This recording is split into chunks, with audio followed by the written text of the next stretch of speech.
मैदे के कैप्सूल आप इस्तेमाल करेंगे तो क्या होगा, जो तेजाबियत कम होगी तो मैदे का ये जो अहम विटामिन है B12 वो जज़ब नहीं होगा। लंबे अरसे तक कैप्सूल इस्तेमाल ना करें। जो उसकी जो वजह है उसको तलाश करें, डॉक्टर से रुजू करें और उसकी तशखीस कराएं। लंबे अरसे तक मैदे के मरीज है और आप दवाई भी इस्तेमाल नहीं करेंगे, सही तरह प्रॉपर ट्रीटमेंट नहीं करवाएंगे तो क्या होगा, मैदे का अल्सर बनेगा और जो कि बाद में जाके आपको बहुत ज़्यादा पेचीदगियों का बायस बन सकता है।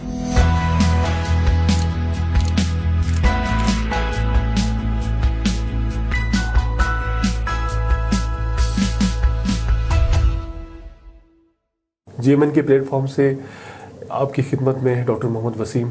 आज हमारा दूसरा सेशन है, लेकिन हमारे टॉपिक का आज जो है वो पहला सेशन है। आज हम बात करेंगे हमारे माशरे में पाए जाने वाले यूनिवर्सल जो मसला मैदे के मसाइल और मैदे के जो कैप्सूल हैं राइजिक या जिसको आप ओमेप्राजोल कहते हैं, उसका बेतहाशा और लंबे अरसे तक इस्तेमाल और उसके नुकसानात।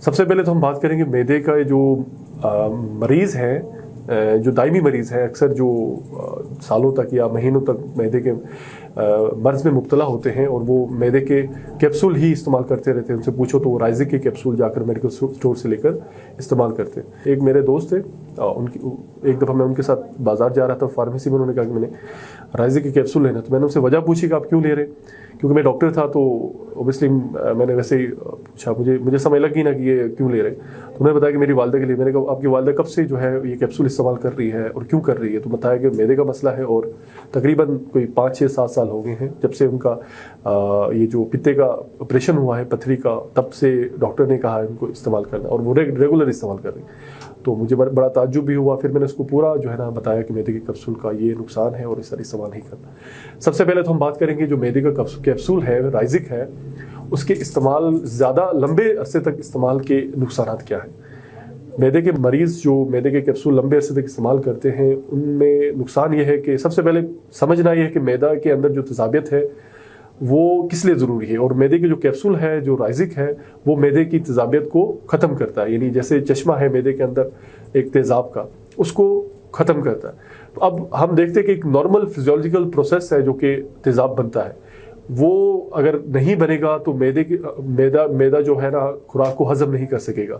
जब मैदा खुराक हज़म सही तरह नहीं कर सकेगा तो उससे क्या होगा कि आपके हाजमे के मसाइल होंगे, यानी खुराक में से जो भी चीज़ें हैं वो सही तरह हज़म नहीं होंगी।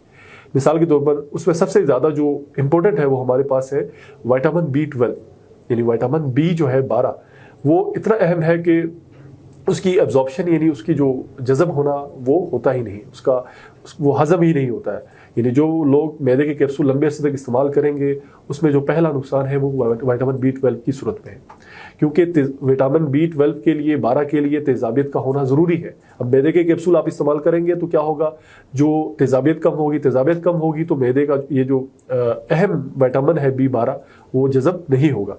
अब इसके जज़ब ना होने से हमारे ऊपर बॉडी में क्या अलामात आ सकती है, उसमें एक तो अनीमिया होता है जिसको मेगेलोब्लास्टिक अनीमिया कहते हैं, खून की कमी का शिकार हो सकता है वो मरीज़। उससे क्या होंगे, उसके एसाब कमज़ोर होंगे, उसको काम में दुश्वारी होगी और उसके अलावा वो जो है उसको नींद आएगी, उसको थकावट होगी और उसके बाद उसके अलावा जो अहम मसला है वो न्यूरोलॉजिकल है। मिसाल के तौर पर उसके पाँव में सुइयाँ चुभेंगी। जो मैदे के मरीज़ होते हैं वो अक्सर ये कंप्लेंट करते हैं कि हमारे पाँव में सुइयाँ चुभती हैं, हमारे हाथों में सुइयाँ चुभती हैं। अब उसमें दूसरा एक वो फैक्टर वो भी है कि डायबिटीज़ यानी शुगर के मरीज़ है, लेकिन अगर वो मरीज़ शुगर का नहीं है, अगर वो मैदे का मरीज़ है तो उसमें ज़्यादा चांसेस यही है कि उसने मैदे के कैप्सूल ज़्यादा इस्तेमाल किए हैं जिससे कि उसका विटामिन B12 है वो जज़ब नहीं होता। एक ही हो गया। इसके अलावा बेशुमार जो है ना हमारे जो अहम एलिमेंट्स हैं, मिसाल के तौर पर मैग्नीशियम है वो जज़ब नहीं होता अगर आप मैदे के कैप्सूल ज़्यादा इस्तेमाल करेंगे। उसके जज़ब ना होने से अब मैग्नीशियम हमारी बॉडी के लिए बहुत ज़्यादा ज़रूरी है। उसमें सबसे अहम जो है ना वो ये है, वो हार्ट हेल्थ के लिए ज़रूरी है, वो स्ट्रेस कम करने के लिए ज़रूरी है, वो आपके एसाब के लिए ज़रूरी है, वो आपके ब्लड प्रेशर को कम करने के लिए ज़रूरी है, वो आपकी सेहत को यानी एज अ होल बरकरार रखने के लिए बहुत ज़्यादा अहम किरदार अदा करता है, वो कम हो जाता है। उसके अलावा सोडियम की कमी हो जाती है, उसके अलावा पोटेशियम की कमी हो जाती है, उसके अलावा आपकी बोन्स की जो ग्रोथ है वो कम हो जाती है, कैल्शियम की एब्जॉर्प्शन जो है वो मुतासिर हो सकती है। तो ये सारी चीज़ें हैं जो कि मैदे के कैप्सूल के ज़्यादा इस्तेमाल से हो जाती है। तो ये इसकी तबाहकारी है। असल में होता है क्या मैदे में, मैदे के ये मरीजों में मसला क्या होता है, उनमें दो चीज़ें होती है। एक तो होता है गेस्ट्राइटिस, जिसको स्टमक का यानी गेस्ट्राइटिस हो जाता है। दूसरा उसको हम कहेंगे पेप्टिक अल्सर डिजीज। और तीसरी उसमें अहम चीज़ है गर्ड है, जिसमें रिफ्लेक्स आता है ऊपर की तरफ। मरीज कहता है कि मुझे तेजाबियत जो है वो ऊपर की तरफ आती है। इसमें हम जो गेस्ट्राइटिस की बात करेंगे, अब ये मसला ये है कि मैदे के मरीजों को ये चाहिए कि लंबे अरसे तक कैप्सूल इस्तेमाल ना करें। जो उसकी जो वजह है उसको तलाश करें, डॉक्टर से रुजू करें और उसकी तशखीस कराएं। ऐसा नहीं होता कि आप लंबे अरसे तक मैदे के कैप्सूल इस्तेमाल करें, उसका कोई नुकसान नहीं होता। ये बहुत ज़्यादा मिसकंसेप्शन है। तो इसके लिए ज़रूरी है कि आप डॉक्टर के पास जाएं। उसमें सबसे अहम जो है वो क्या है, गेस्ट्राइटिस है मैदे का। अब गेस्ट्राइटिस की वजूहात में बताता चलूँ कि उसमें अहम वजह है एक इन्फेक्शन होता है मैदे का, उसको हम कहेंगे एच पाइलोरी इन्फेक्शन। ठीक है, अब एच पाइलोरी इन्फेक्शन है क्या और ये कैसे होता है मैदे का, इसकी वजूहात और कुछ रिस्क फैक्टर्स है। वजूहात में जो अहम है वो कॉन्टेमिनेटेड फूड एंड वाटर है, यानी आप अच्छी गिज़ा और हाइजीनिक फूड ना खाएं और पानी आप गंदा इस्तेमाल करें। इसमें अहम जो है ना हमारा रीजन है जीबी। यहाँ पे क्योंकि मैंने बहुत ज़्यादा कैंप किए हैं तो हर मरीज के पास stool antigen for H pylori पड़ा होता था। उसकी वजह यह है कि हमारा जो वाटर है वो इतना साफ पानी नहीं होता है। उसमें एच पाइलोरी जरासीम होता है जो हम पीते हैं, नदी नालों से आता है, कंटेमिनेटेड होता है। ठीक है, तो वो अंदर जाकर जाहिर बात है वो फिर हमें इन्फेक्शन करवाता है। बच्चों में जो है ना एच पाइलोरी इन्फेक्शन जो है वो पॉजिटिव आ रहा है और ये बहुत ज़्यादा अलार्मिंग बात है। उसके अलावा हाई जो है ना सॉल्ट डाइट जो हम लेते हैं, जो हमारा पानी है उसमें बहुत ज़्यादा मिनरल्स है, मदनियात है, तो वो जो है ना इनडायरेक्टली कॉज है एच पाइलोरी इन्फेक्शन की। उसके अलावा इसकी मुख्तलिफ कॉजेज हैं। उसके अलावा एच पाइलोरी इन्फेक्शन में जो अहम है वो यही दो कॉजेज है, यानी फूड और water, contaminated food and water. अब एच पाइलोरी इन्फेक्शन होता है क्या, मैदे का एक जरासीम में इन्फेक्शन है, तो उसके लिए इसकी अलामात में ये होता है कि मरीज को जो है इंतहाई जो है वो इधर जलन होती है मैदे में, वो बताएगा। उसके अलावा ब्लोटिंग होती है, उसको गैस होती है। उसके अलावा मरीज को हेडेक होगी। उसके अलावा ये जो जलन है, ये दर्द है, ये बिल्कुल पीछे पीठ के पीछे जाता है। उसके अलावा उल्टी आना, मतली आना, इस तरह की तबीयत हो जाती है। ये सारी अलामात जो है वो एच पाइलोरी इन्फेक्शन में हो जाती है, गेस्ट्राइटिस में हो जाती है। अब गेस्ट्राइटिस की जो दूसरी कॉज है वो हमारे पास होती है यानी मेडिसिन के इस्तेमाल से, जैसे दर्द की गोलियां इस्तेमाल जो करते हैं उनमें ज़्यादा चांस होता है गेस्ट्राइटिस हो जाए, और एंटीबायोटिक के इस्तेमाल से। लेकिन एच पाइलोरी इन्फेक्शन असल में है क्योंकि मेजॉरिटी में एच पाइलोरी इन्फेक्शन होता है, तो उसके लिए करना क्या है, आपने अपने डॉक्टर से रुजू करना और उसके लिए एक अहम टेस्ट होता है जिसको कहते हैं stool antigen for H pylori, यानी आपके बड़े पखाने का एक टेस्ट होता है। उसके अलावा ब्लड टेस्ट कोई नहीं होता, याद रखिएगा। एच पाइलोरी का जो भी आपको करवाएगा वो एब्सोल्यूट है, वो गलत कर रहा है। यानी मैदे के लिए आपको ब्लड टेस्ट करवा सकते हैं, उसके अंदर मैदे की जो दूसरे मैदे की मतलब कैप्सूल इस्तेमाल करने से या मैदे के मर्ज से बाकी चीज़ें समझ आती है, लेकिन आपको एच पाइलोरी इन्फेक्शन के लिए स्टूल एंटीजन करवाना पड़ेगा। उसके अलावा अगर डॉक्टर के पास जाके आप एंडोस्कोपी करवा लें, एंडोस्कोपी से टिश्यू लेके उसकी बायोप्सी करवा लें, उसके अंदर एच पाइलोरी इन्फेक्शन आ सकता है। तो ये दो चीज़ें होगी। इसके अलावा हमारे पास एंटीबायोटिक्स है मुख्तलिफ किस्म की, जो है ना एजोमैक्स है या कोई भी एंटीबायोटिक है जिसके इस्तेमाल से क्या है आपकी गेस्ट्राइटिस हो सकता है। तो दूसरी हमारे पास जो चीज़ है वो पेप्टिक अल्सर है। अगर आप लंबे अरसे तक मैदे के मरीज है और आप दवाई भी इस्तेमाल नहीं करेंगे, सही तरह प्रॉपर ट्रीटमेंट नहीं करवाएंगे, तो क्या होगा, मैदे का अल्सर बनेगा और जो कि बाद में जाके आपको बहुत ज़्यादा पेचीदगियों का बायस बन सकता है। अल्सर बन गया और परफोरेशन हो सकती है, परफोरेशन होकर आपको यानी ऑपरेशन तक नौबत जा सकती है मैदे की। इसके अलावा जो दूसरी हमारे पास जो मैदे की कंडीशन है जिसको हम गर्ड कहते हैं या रिफ्लेक्स डिजीज़ कहते हैं, जिसमें क्या होता है कि मैदे की तेजाबियत गले में आती है, बाज़ औक़ात रात को खांसी अक्सर जो मैदे के मरीज़ जो है कंप्लेंट करते हैं कि खुश्क खांसी होती है, उनमें यही वजह होती है गर्ड की वजह से उनकी जो है वो हवा की नाली में जो कंटेंट्स चले जाते हैं जो बाद में उनको खांसी का बायस बनते हैं। अब गर्ड है क्या, रिफ्लेक्स डिजीज़ की वजूहात क्या? इसकी वजूहात में कुछ हमारी जो डाइट्री है, मिसाल के तौर पर हम स्पाइसी और जिसमें फैट रिच डाइट लेते हैं या ज़्यादा भरकर खाना खाते हैं, तो क्या होता है स्टमक के अंदर भर जाता है, उसकी सही तरह एम्प्टिंग नहीं हो पाती जिससे खुराक बाहर आती।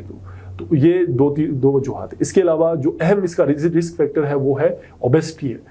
याद रखिएगा, जो लोग ओबेसिटी जिनका पेट होता है उनमें ज़्यादा चांसेस होते हैं कि उनको गैस्ट्रिक जो रिफ्लेक्स डिजीज़ हो, क्योंकि जो गर्ड है वो ये करेगा, जो आपके पास अगर वो उसको ओबेसिटी है तो जो फैट है वो प्रेशर डालती है स्टमक के ऊपर। दूसरा उसके अलावा जो असल में क्या होता है कि स्टमक और जो फूड पाइप है हमारी, जिसको हम ईसोफेगस कहते हैं, खुराक की नाली है, इसके दरमियान पे यहाँ पे एक स्फिंक्टर होता है जिसको हम कार्डिक स्फिंक्टर कहते हैं। वो उसका काम होता है कि जो खुराक मैदे में गई है उसको वापस ऊपर की तरफ ना जाने दें। लेकिन जो लोग मोटापे का शिकार होते हैं, जिनका पेट में चर्बी होती है, वो क्या करती है, चर्बी उस स्फिंक्टर को या उस डायफ्राम के मसल्स को खींचती है, स्ट्रेच करती है, जिससे क्या होता है कि जो कंटेंट्स है वो आपकी जो स्टमक के कंटेंट्स है जो वो क्या होता है, वो ऊपर की तरफ चले जाते हैं और उस मरीज को क्या होता है, बाद में रिफ्लेक्स के मसाइल होते हैं। तो एक तो ये इशू है। तो ज़रूरी ये है कि मैदे के मसाइल में आप मैदे के मसाइल को तशखीस करवाएं। ये नहीं कि आप जो है ना कैप्सूल लंबे अरसे तक इस्तेमाल करें और इससे क्या होगा कि एक मसले की बजाय आप 2-3-4 मसले निकाल लें, क्योंकि कैप्सूल के इस्तेमाल से मैंने आपको बता दिया जो भी मसाइल होते हैं। तो दूसरा ये है कि अब इसके लिए अल्टरनेटिव क्या है। अगर आपके पास ओमेप्राजोल यानी राजी की कैप्सूल इस्तेमाल करने के बजाय, मैं अक्सर मरीजों को यही कहता हूँ कि आप, हमारे पास दूसरा शरबत की फॉर्म में आता है, इसको एंटी एसिड कहते हैं, और उसमें हमारे पास जैसे गेविस्कोन का सिरप है, अल्मासिम का सिरप है, वो सिरप इस्तेमाल कर ले, एंटी एसिड इस्तेमाल करें, उसके अंदर मैग्नीशियम और एल्युमिनियम के दोनों आते हैं।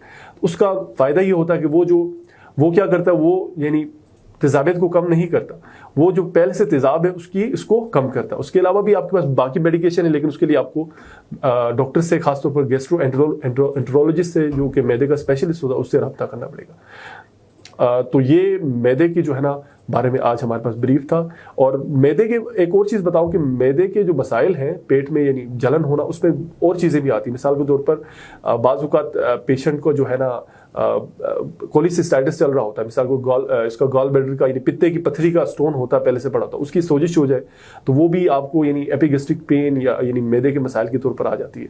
उसके अलावा IBS के पेशेंट्स में भी अक्सर ये मामला होते हैं, इरिटेबल बाउल सिंड्रोम के पेशेंट्स होते हैं।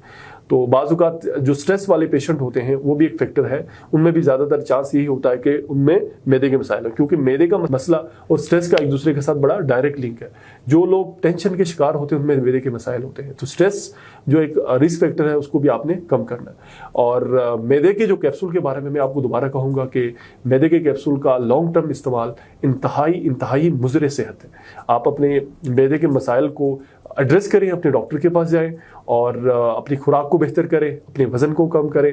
उसके लिए बेहतर है कि मैदे के मसाइल के लिए आप जो है वो कार्बोहाइड्रेट रिच जो डाइट है, मिसाल के तौर पर रोटी कम करें, चावल कम करें और ऑयली चीज़ें इनको कम करें। और उसके अलावा आप जो है वो एक्सरसाइज करें, वेट को कम करें, ओबेसिटी को कम करें। उसके अलावा आप दही का इस्तेमाल करें और स्ट्रेस फ्री रहें, टेंशन वगैरह ना लें। तो ये चीज़ें सारी आपके मैदे के मसाइल को हल करेंगी। और लास्ट में मैं फिर कहूँगा कि मैदे के कैप्सूल राइजिक और ओमेप्राजोल जो है, इनको अपने तौर पर यानी सेल्फ मेडिकेशन ना करें, अपने डॉक्टर से रिजू करें और अपना मैदे का जो मसला है उसकी तशखीस करवाएं बर वक्त, खास तौर पर H. पायलोरी इन्फेक्शन की, और अपने मैदे के मसाइल से छुटकारा हासिल करें। तो आज हमारा ये सेशन था। इंशाल्लाह नेक्स्ट हम जो है वो ब्लड प्रेशर पे और शुगर पे बात करेंगे, डायबिटीज़ पे बात करेंगे। तो इंशाल्लाह मिलते हैं अगले सेशन में। अस्सलाम वालेकुम।